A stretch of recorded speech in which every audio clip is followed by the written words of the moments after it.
politics, and preserving human rights. First of all, I welcome the chief guest, Janab Muzaffar Hussain Beg, who apart from his busy schedule has spared his valuable time to be with us this morning.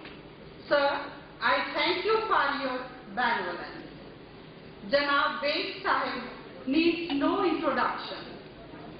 A distinguished minister and a renowned lawyer, he is a great propounder of human rights and who has very kindly consented to preside over inaugural session of the seminar. The Honorable Education Minister is a great visionary. He is a constant source of inspiration to all of us. His revolutionary measures for better health of education are well accomplished. Sir, I thank you for your encouragement, guidance and cooperation. I also welcome Professor Riyaz Punjabi, an intellectual of global standard, a human rights activist and a visiting professor of eminent institutions of higher learning. I thank him for his consent to deliver the keynote address. I also teacher, dynamic and a vibrant administrator. I also welcome Professor M.D. Wani, Director, Colleges. We had never imagined that a place of Rishi Munis and Sufis should ever be discussing the topic like human rights violations and security challenges. Since a situation has arisen, it is therefore imperative for all of us to strive for a solution which can bring peace in the state. The state government, under the seasoned leadership of Janab Mufti Muhammad Said, believes in healing the wounds and not inflicting the wounds. All the approaches are solely guided by healing touch policy. The untiring efforts of the government are bearing fruits as the winds of the positive changes are on the anvil. Sir, in this college, we have undertaken scores of extension activities, 2 seminars, extension lectures are being held to improve upon the values and NAC ranking. We are blessed to have better educational standards both at the national and at international and state level.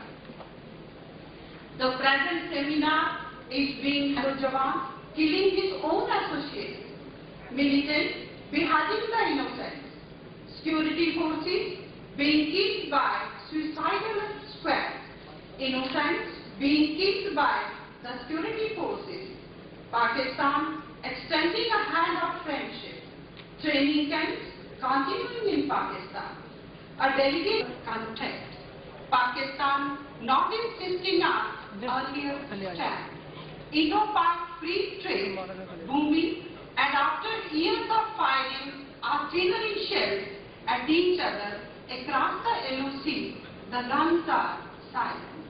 According to some critics, it may be lulled before the storm. The peace-loving residents are uncertain about their future as the world cases and martial out faith will remove the misgivings and help us to understand the security scenario more objectively. I hope it shall bear fruitful results. Once again, I welcome you all and thank you for your august presence.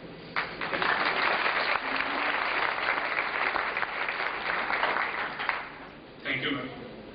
During the period of less than 6 months, Center for Peace, New Delhi, who is highly learned and well-informed person, to kindly deliver keynote address.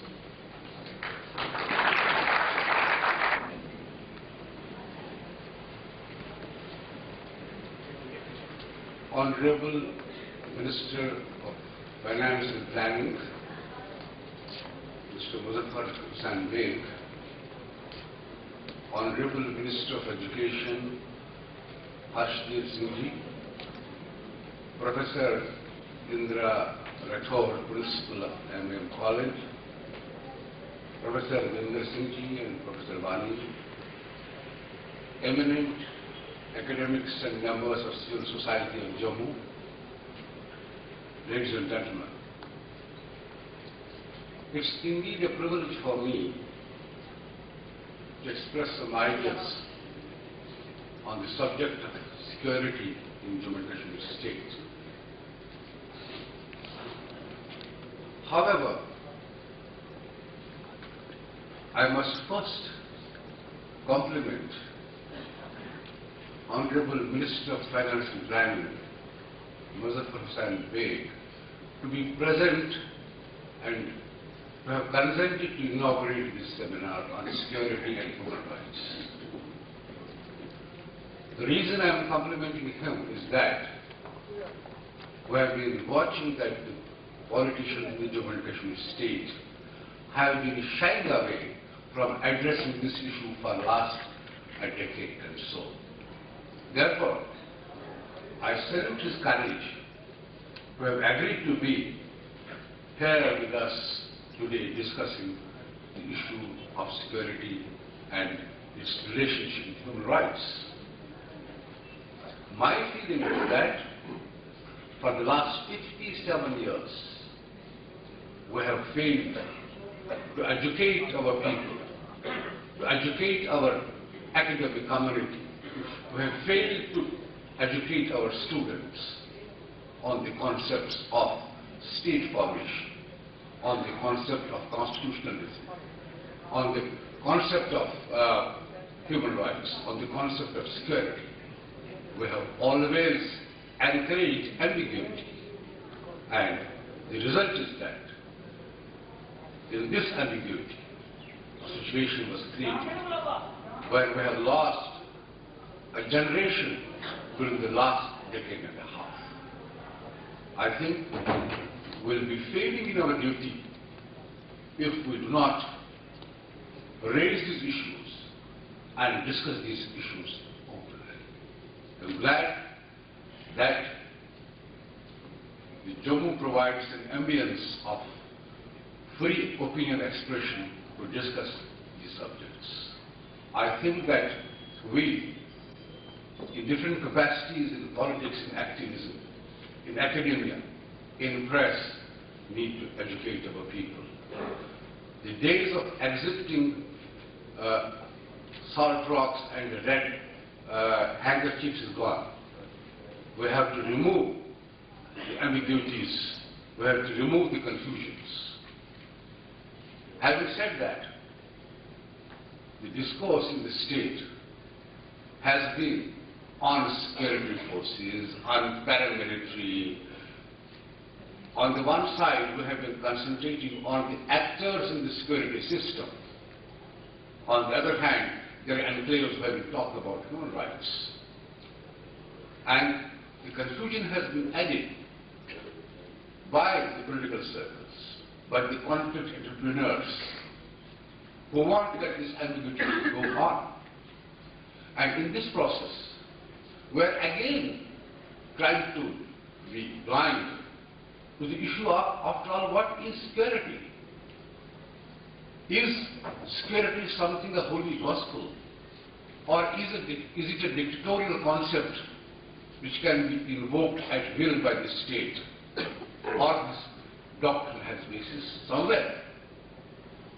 The projections for the last decade and a half, you know it better, in media, print and electronic, in India and abroad, has been to project one-sided aspect of security without letting people know that does the concept of security have any doctrinal foundation? Yes. I will start my observation saying that yes, security is something which has basis in political theory and international relations. It has a definitional aspect, and this definitional aspect is incorporated in constitutions of the states. Therefore, I would say, in spite of disagreements, between theorists of international relations